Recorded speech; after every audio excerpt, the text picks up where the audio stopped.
This product was provided by Nintendo. Hashtag free product. Hello everybody, my name is Young Falcon, and today we're going to be reviewing Ultimate Alliance 3 for the Nintendo Switch. We're going to be going over the pros and cons of this game, and overall, what are my thoughts on the product at hand. Let's get straight into it. First, let's talk about the game story. I really did enjoy the storyline for Ultimate Alliance 3. When you look back at the other Ultimate Alliance games, we kind of checked off a lot of boxes here, you know. We went over the Civil War, with Captain America and Iron Man fighting, obviously. We went over the Galactus arc and a couple of others even in Ultimate Alliance 1. The next logical step, you know, pretty good timing considering Endgame came out this year and kind of wrapped up the MCU, is the Infinity War saga, albeit a very short, more kid-friendly, more toned down, less 10 years to develop version of it, but an Infinity War saga nonetheless that felt like something ripped straight out of a Saturday morning cartoon, and I can't deny I had a lot of fun with it. I really did enjoy the storyline here. There was a couple twists and turns I was easily, you know, saw coming, but they were still welcome and nice, and I kind of liked what they were doing with the storyline,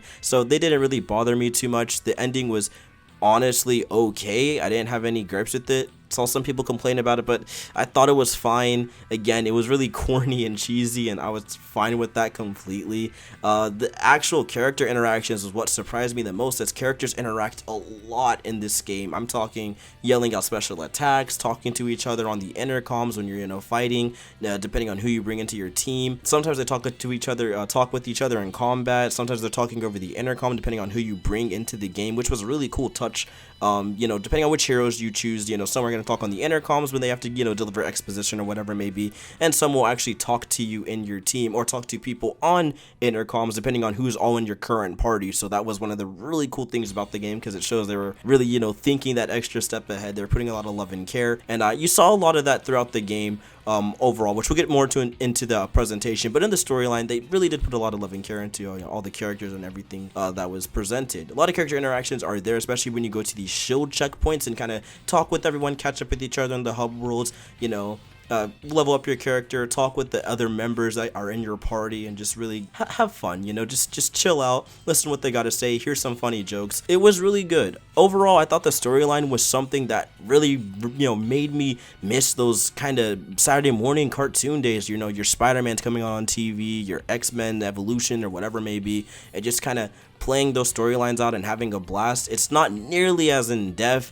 with all the choices you get to choose, like Marvel Ultimate Alliance 1 or 2, and, you know, directly affecting the story depending on which side you're on and all that stuff. But it was serviceable, and this game was obviously trying to be aimed more towards kids, and I'm completely fine with that. And I felt like in that respect, it did everything it needed to do perfectly, and really captured that wonderful balance of this comic books, you know, stereotypes and those types of attitudes they have with, you know, Iron Man being a little bit less arrogant and more just, you know, smart guy, making wise jokes all the time. You know, Captain America being the upstanding, you know, American citizen, you know, freedom's the way, always be a good guy, you know, that kind of thing. And Thor just being generic Thor, you know, the this, ya that, you know, the gods of Asgard, all those crazy jokes, you know, you guys get the gist. So it all works out, and even though it's stereotypical and dialogue and very comic booky and, again, very Saturday morning cartoon-ish, that's what I liked about it, because it really took me back, and that was clearly the angle they were going for, so I was completely fine with it.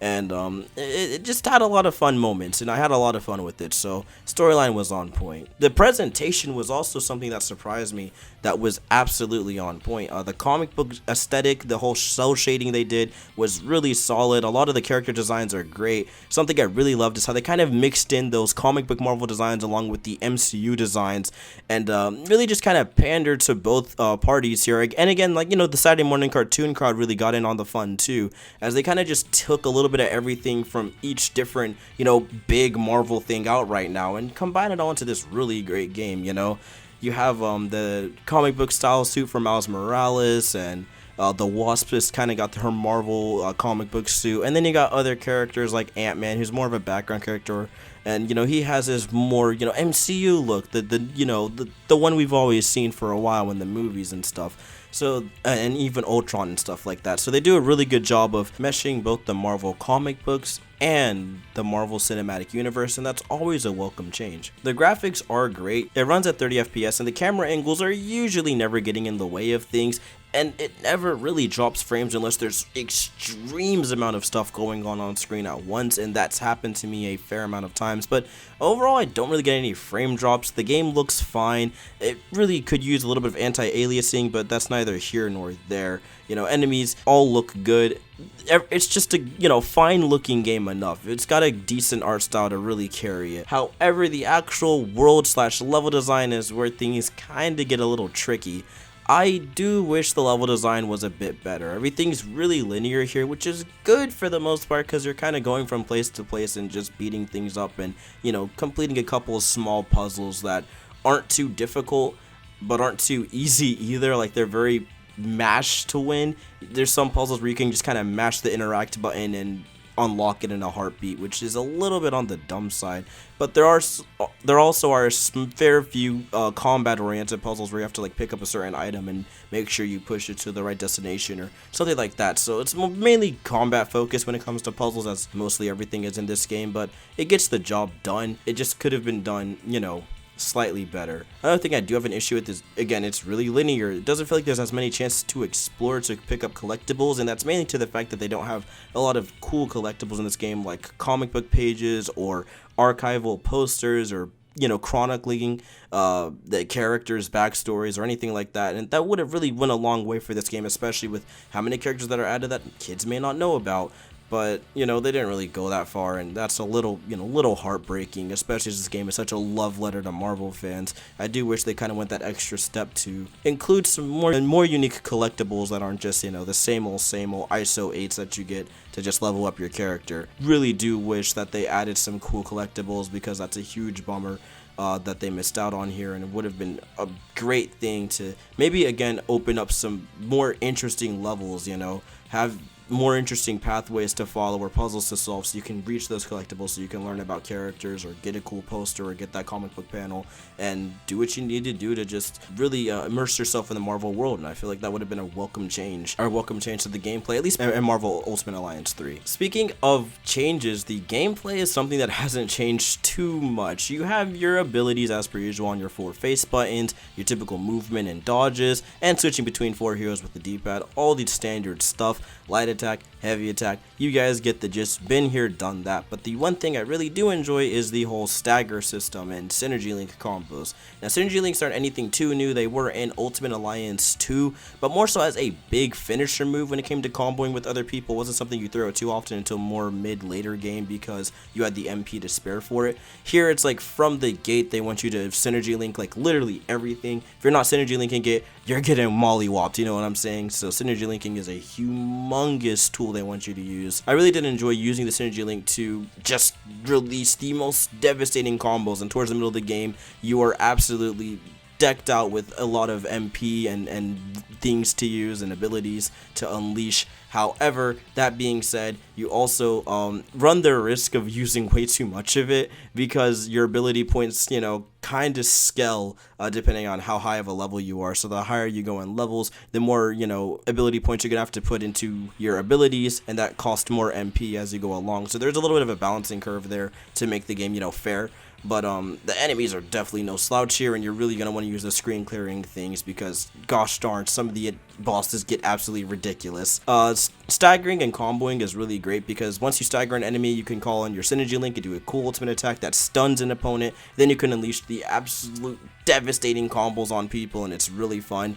Another thing that's great is the ARC or ARX system, where you mash LR together and everyone does an ultimate finisher. And since a lot of combat arenas in this game are pretty tiny and, you know, compact, you get to do some crazy damage on bosses, and it's mainly again for boss areas isn't tiny and compact. For the most part, a lot of combat areas are pretty open-ended. There's a, you know, decent amount of hallways you can go through and items you can pick up and throw, so they still kind of kept in that arcade feel. Kind of sucks you can't just pick up enemies raw and throw them like in the other games, but it's whatever. Again, small changes, nothing too massive. You can still knock enemies off by using a launcher attack, which is really cool, and comboing up after that, which is also really fun. Each character plays really uniquely too. A lot of them have, you know, their have a ranged attack or a up close and personal move, whether it be their heavy attack, light attack, whatever it may be. The abilities are all pretty unique. You still get to mash them out, some of them. You still get to charge some of them up. There's a lot of just cool things they still kept into the game, so it doesn't just feel like I'm mashing this button, now I'm mashing this button, now I'm mashing this. There's still a little bit of strategy involved, but it's mindless strategy where it's like once you get into the groove of it, you're just doing it and doing it and doing it over and over again. But that's what makes it really fun, especially when you have a co-op buddy to kind of yell at and be like, yo, we gotta go for this, we gotta go for that, and it just makes the game really chaotic and just a blast to play. I really enjoyed the actual gameplay. It's just a lot of arcadey fun. Yes, it's missing kind of the nuances and the amount of characters Ultimate Alliance 1 and 2 have, but again, that's either here or there. It's still a miracle that this baby even has 30 of those characters, considering all the legal stuff that comes with Marvel. So the fact that we got those many cool characters and some that are absolutely surprising to me to the, like, just thinking about it, like, still stuck on Psylocke. Like, I don't know how they pulled that one off with all the stuff that happened, considering this game was made before the whole Fox buyout. But again, that's either here or there. It's just crazy to think about. And the amount of characters they have is pretty serviceable, and they really do a good job of, again, balancing the whole MCU type of characters with, you know, your typical MCU characters, but also bringing in a lot of cool X-Men that we really love to play as and see. And of course, the Spider-Men, spider people that make their way in the game. On top of that, there's still DLC to come, looking like the Fantastic Four might be one of the expansion packs and stuff, so we'll have to see what they do. I really hope we get some more story missions and not Infinity Trials, but you know, we'll get a little bit more into that soon. Overall, I thought the gameplay was solid. It just really worked. Everything clicked. Never had any lag, you know, mashing buttons out and stuff, so everything just worked out fine, and I really enjoyed the gameplay presented here. Just a blast, good, mindless fun, and with it being by Koei Tecmo, I kind of expected nothing but the less, or same with Team Ninja behind the workforce too. You know, those guys know how to make some mindless fun button mashers, and this game was, you know, a little bit of strategy involved here and there, but it was a really dumb fun button masher, and the variety of characters, each with, you know, unique playstyles and combo opportunities depending on which heroes you team up with, was always a blast to kind of figure out who works, and I had a lot of fun with that. I mainly ended up rolling with Psylocke, Nightcrawler, Deadpool, and Storm by the end of my run. Those were my most fun characters, with a little bit of a swapping between Miles Morales and Black Panther. It didn't really matter who I swapped up. I threw those guys in there every once in a while. Just those are my team I really rolled with.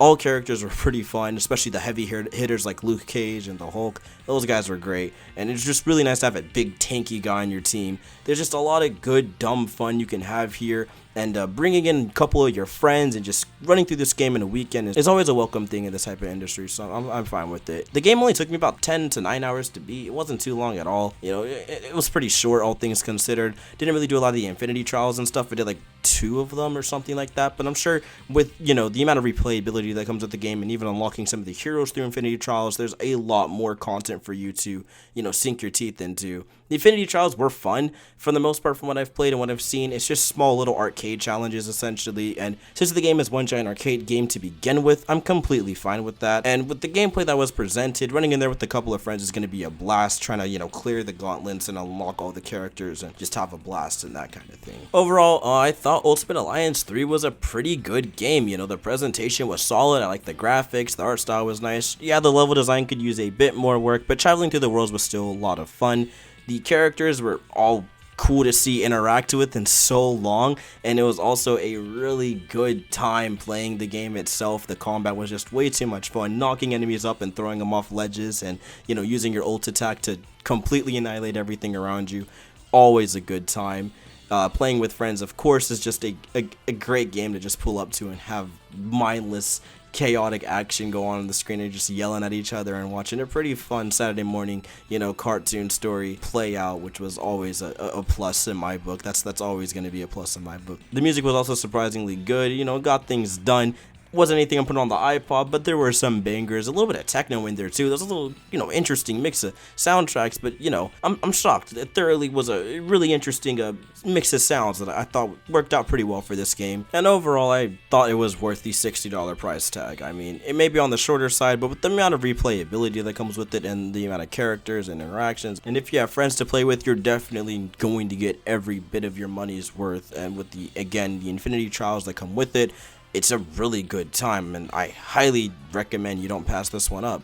Maybe wait for it to go on sale if it ever goes on sale, because, you know, even though it's worth the 60, it is still at the end of the day relatively short. And if you're not a die-hard Marvel fan, or someone that's like super into Marvel, or you're might even mainly only be into the MCU side of things, I don't think you'll get as much enjoyment out of things. It might be cool to see a couple characters you never knew could interact, but that's about the amount of hype you're gonna get. But overall, I thought the game was really solid. It was a pretty big shakeup from Ultimate Alliance 1 and 2, because it was more of an arcade experience. It was more, arcadey, not as super long, stretched out dungeons like in Ultimate Alliance 1 and 2.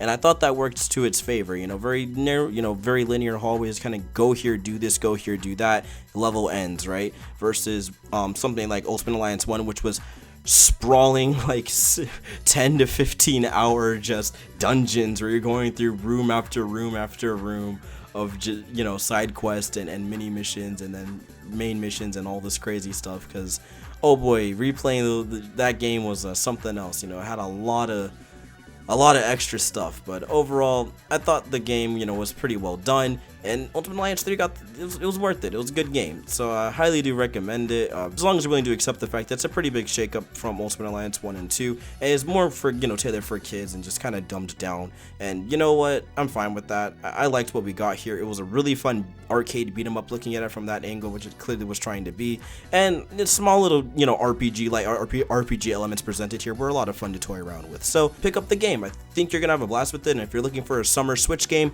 skip it and buy Astral Chains.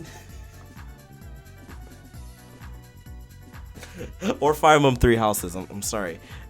Or all three if you can afford that. Or you get a game voucher and buy Ultimate Alliance 3, and then whatever other summer game you want to get.